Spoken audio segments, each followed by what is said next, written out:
Chapter 58. Too late. Tommy Murphy saunters toward me, grinning. "Looky here," he says, poking me hard in the chest. "It's Lamberg. He thinks he's so cool with those dumb videos. Anybody could make them." He pokes me again. "You're not so special, Lamberg." I shiver. A big guy I don't recognize emerges from the same stall and stands beside Tommy. The kid has stubble on his chin. I think of the skimpy mustache hairs I showed Bubby. Cigarette smoke drifting from the stall reminds me of that summer day with Jack, the day he warned me to avoid the bathroom on the second floor near the science wing. "Hey," Tommy says, shoving the other guy. "We don't need to get him after school today. Lamberg came to us. Can you believe it?" Tommy gets in my face. "Mighty nice of you, Lamberg." Close my eyes and pray. Let it be quick and painless. His warm tobacco breath on my face. Tommy says, "It's time to celebrate your birthday, Lamberg."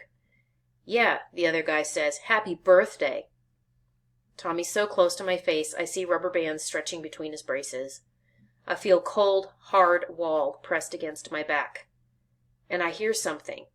Mr. Karp whistling softly. Tommy's eyes open. "Scream, David, scream!"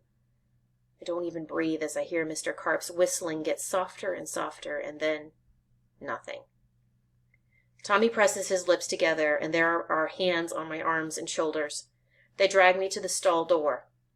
When Tommy kicks open the door, I twist like crazy. "Mr. Karp!" I yell, but a damp hand clamps over my mouth. It smells like cigarette smoke. I jerk hard and scream a muffled, "No!" Someone leans close to my ear. "The only thing I want to hear out of you, Lamberg, is happy birthday." He twists my arm behind my back for emphasis. I shake my head and struggle wildly, but they've got me in an iron grip. "Sing," Tommy says. I shake my head again, afraid to open my mouth. Then his words get deep and ominous. "Sing or we'll drown you." I look at the toilet. There's nothing in it except water, and germs, and bacteria. If there are 516,000 bacteria in 1 square inch of armpit, I don't want to think about how many are swarming inside the toilet bowl. Tears stream down my cheeks. "Happy birthday to me," I cry, even though it's nowhere near my stupid birthday. What's going on in here? Thank God, my arms go limp. Tommy and his friend drag me out of the stall.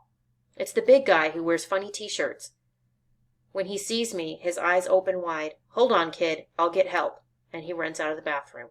"Don't go!" Tommy," the other guy says, "I gotta go. If I get in trouble again, my dad'll kill me." He lets go of my arm and leaves. "Wuss!" Tommy yells after him, squeezing my arms with vice grip hands.